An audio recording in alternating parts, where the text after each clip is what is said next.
Calon Bupati Ahmad Dhani dilaporkan ke Polda Metro Jaya atas dugaan menghina Presiden Joko Widodo.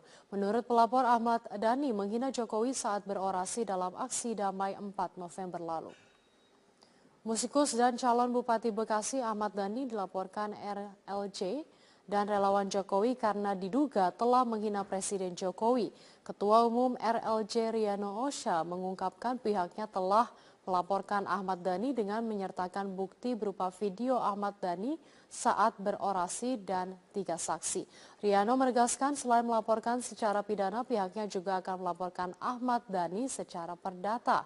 Ahmad Dhani diduga melanggar pasal 207 dan 160 KUHP tentang penghinaan dan penghasutan. Ini atas desakan ya, beberapa kawan yang sangat banyak sekali dari Projo dan Laskar Jokowi untuk melaporkan Ahmad Dhani karena mereka menyaksikan ketika demonstrasi 4 November kemarin itu Ahmad Dhani melakukan orasi yang secara terbuka di hadapan massa rakyat mengatakan presiden dan lain-lain. Kami sebagai warga negara yang notabene juga adalah relawan Pak Jokowi JK ini merasa tersinggung sekali dan terganggu.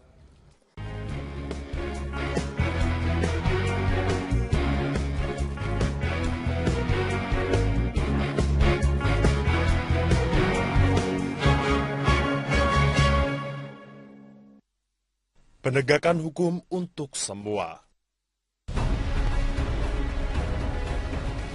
Tugas maha berat pemerintahan Presiden Joko Widodo dan Wapres Yusuf Kala ialah berusaha sekuat tenaga untuk menciptakan penegakan hukum yang berkualitas dan berkeadilan.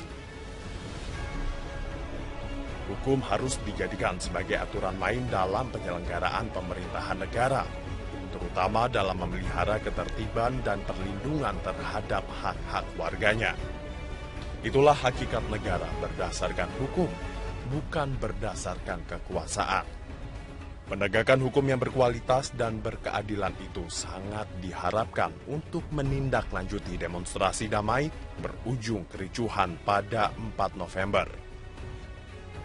Ada 2 persoalan yang mesti diselesaikan secara hukum. Pertama, terkait dengan dugaan penistaan agama yang melibatkan Gubernur nonaktif DKI Jakarta Basuki Cahayapurnama alias Ahok. Kedua, menindaklanjuti pernyataan Presiden bahwa kerusuhan yang menyertai demonstrasi damai telah ditunggangi aktor-aktor politik yang memanfaatkan situasi. Pemerintah sudah menyepakati tuntutan pengunjuk rasa yang meminta penanganan hukum terhadap Ahok dilakukan secara tegas, cepat, dan transparan. Kesepakatan itu sama sekali tidak ditafsirkan sebagai bentuk pemerintah tunduk pada tekanan massa. Negara tidak boleh tunduk pada tekanan apapun dan siapapun. Karena itu, penanganannya tetap dalam koridor penegakan hukum yang berlaku.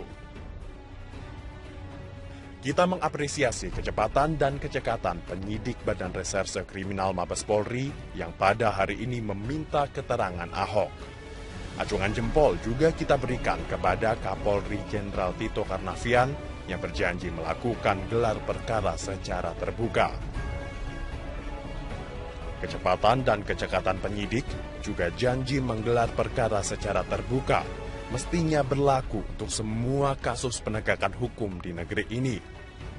Penanganan kasus Ahok ini hendaknya menjadi titik awal melakukan reformasi struktural penegak hukum.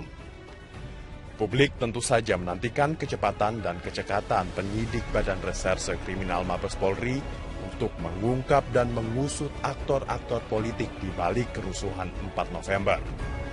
Kita percaya, sangat percaya, Presiden Jokowi tidak asal bunyi, tidak asal menuding perihal aktor-aktor politik di balik kerusuhan. Presiden pasti mempunyai data berdasarkan laporan intelijen dan laporan kepolisian. Apalagi Presiden menyampaikan tudingan secara terbuka dalam konferensi pers pada 5 November subuh. Presiden menyampaikan pernyataan seusai rapat koordinasi terbatas di Istana Merdeka. Hadir dalam rapat itu sejumlah menteri, Panglima TNI Jenderal Gatot Nurmantio, Kapolri Jenderal Tito Karnavian, dan Kepala Badan Intelijen Negara Budi Gunawan. Pengusutan dan pengungkapan aktor-aktor politik di balik kerusuhan juga menyangkut kewibawaan lembaga kepresidenan. Presiden berwibawa karena pernyataannya dilandasi data akurat, tidak asal bunyi dan tidak asal tuding. Penegakan hukum yang berkualitas dan berkeadilan atas kasus Ahok dan aktor-aktor politik di balik kerusuhan hendaknya tetap berjalan dalam bingkai yang lebih besar, yaitu persatuan, kedamaian, ketentraman, dan kemajuan bangsa.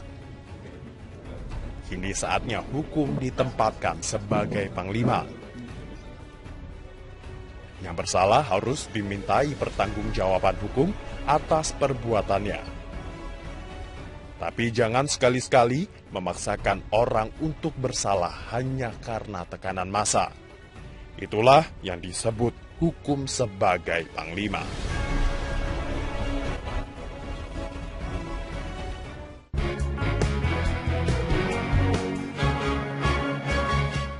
Pagi ini Gubernur DKI Jakarta nonaktif Basuki Cahayapurnama atau Ahok akan dipanggil Barreskrim Polri untuk menjalani pemeriksaan. Ya, dan untuk mengetahui situasi terkini di Mabes Polri, kita langsung bergabung dengan Fazila Hairunisa yang ada di Barreskrim Mabes Polri. Fazila, bagaimana suasana terkini di sana dan kapan waktu pemeriksaan sebenarnya akan dilakukan nanti? Ya, Alka, saat ini di Mabes Polri sendiri suasananya masih sepi, hanya ramai dengan awak media. Namun kami mendapatkan konfirmasi melalui pesan singkat dari Humas Mabes Polri bahwa benar pemeriksaan Gubernur DKI Jakarta nonaktif Basuki Cahayapurnama atau Ahok ini akan diselenggarakan atau dilaksanakan di Mabes Polri, namun belum dipastikan akan dilakukan di gedung atau ruangan yang mana, karena gedung Barreskrim sendiri saat ini tengah kosong karena telah pindah ke gedung Kementerian Kelautan dan Perikanan. Sementara agendanya bahwa Ahok akan diperiksa pada pukul 9 pagi hari nanti, dan sampai saat ini belum ada tanda-tanda kedatangan dari Ahok ataupun tanda-tanda dari pihak dari kepolisian yang akan memeriksa Ahok. Dan namun berdasarkan informasi, Ahok sendiri akan memenuhi panggilan ini, namun belum diketahui pada pukul berapa ia akan datang. Dan Kapolri Jenderal Tito Karnavian sendiri juga menjanjikan bahwa akan menyelesaikan proses hukum kasus dugaan penistaan agama yang dilakukan oleh Ahok ini dalam waktu 2 pekan. Dan selama 2 pekan ini, kepolisian juga akan memanggil beberapa saksi-saksi. Nantinya setelah saksi sudah terkumpul, kepolisian juga akan lakukan gelar perkara yang akan dilaksanakan secara terbuka dan dapat diliput secara langsung oleh media. Hal ini juga menunjukkan proses yang transparan dan objektif. Dan setelah Ahok diperiksa, nantinya kepolisian juga akan mendengar keterangan dari sejumlah saksi lainnya dan akan memanggil beberapa saksi seperti saksi ahli pidana dan juga saksi ahli bahasa. Dan nantinya dalam gelar perkara akan dibahas fakta-fakta hukum yang ada, lalu akan diputuskan apakah kasus dengan terlapor Ahok ini akan naik ke tingkat penyidikan atau tidak. Dan Ahok juga sebelumnya sudah mendatangi Mabes Polri itu pada tanggal 24 Oktober tahun 2016 lalu, dan Ahok mengaku pada saat itu kedatangannya sebagai inisiatif dari dirinya untuk menyelesaikan polemik yang terjadi atas kasus dugaan penistaan agama yang terjadi kepadanya. Ya, Alka. Ya, baik, Fazila Hairunisa melaporkan langsung dari Barreskrim Mabes Polri. Terima kasih. Polri memastikan akan memeriksa Gubernur DKI Jakarta nonaktif Basuki Cahayapurnama pada hari Senin esok. Gelar perkara kasus akan dilakukan secara terbuka demi mengedepankan transparansi hukum. Dalam hal ini, pemeriksaan Basuki Cahayapurnama dijadwalkan akan berlangsung pada Senin esok pukul 10 pagi di Barreskrim Mabes Polri Jakarta. Pemeriksaan Ahok merupakan bagian dari penyelidikan kasus dugaan penistaan agama yang dituduhkan kepada Ahok.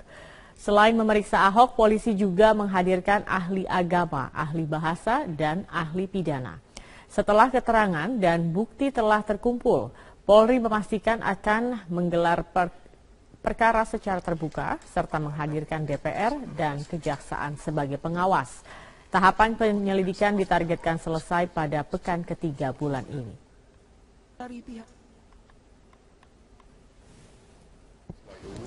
Memang benar, apabila tidak ada halangan, besok rencana di Mabes Polri akan dilaksanakan pemeriksaan lanjutan kembali terhadap saudara Basuki Cahayapurnama. Jadi kalau tidak salah jadwalnya itu sekitar jam 10. Mudah-mudahan tidak ada perubahan. Jadi ini akan melengkapi proses dari pengumpulan alat bukti yang dilaksanakan. Ya, bagaimana laporan lengkapnya terkait dengan pemeriksaan Ahok di Bareskrim Mabes Polri? Telah bergabung bersama kami Fazila Hairunusa yang ada di Bareskrim Mabes Polri. Fazila. Ya, Ahok baru saja datang memenuhi panggilan Bareskrim Polri dan Ahok rencananya akan diperiksa di gedung Propam, yaitu tepatnya di gedung utama Mabes Polri, di mana tadi sebelum Ahok datang ini juga sudah datang yaitu untuk mengawal penyelesaian kasus ini, proses hukum ini, yaitu ada Trimedia Panjaitan, anggota DPR Komisi 3, lalu ada Junimat Girsang, anggota MKD, dan juga ada Prasetyo Edi. Dan saat ini Ahok sudah berada di dalam untuk menjalani pemeriksaan, dan pemeriksaan di gedung Bareskrim, tepatnya di gedung Propam Mabes Polri, ini dipilih karena pertimbangan terkait dengan pengamanan dan juga karena memang di gedung Bareskrim saat ini, yaitu di gedung Kementerian Kelautan dan juga Perikanan, tempatnya agak sempit sehingga dipilihlah pemeriksaan Ahok di gedung Mabes Polri, tepatnya di gedung utama, yaitu di gedung Propam. Saat ini Ahok masih di dalam, dan tadi sebelum Ahok datang, Kepala Bareskrim Mabes Polri, Komjen Aridono, juga sudah menyatakan bahwa akan melakukan beberapa pemeriksaan.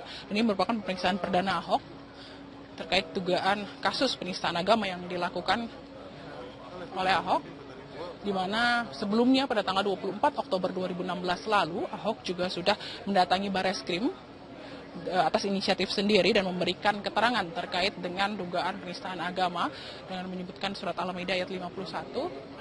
Namun saat ini Ahok akan lebih ditekankan lagi beberapa poin untuk pemeriksaan, dan juga tidak menutup kemungkinan akan ada saksi-saksi lainnya lagi yang diperiksa.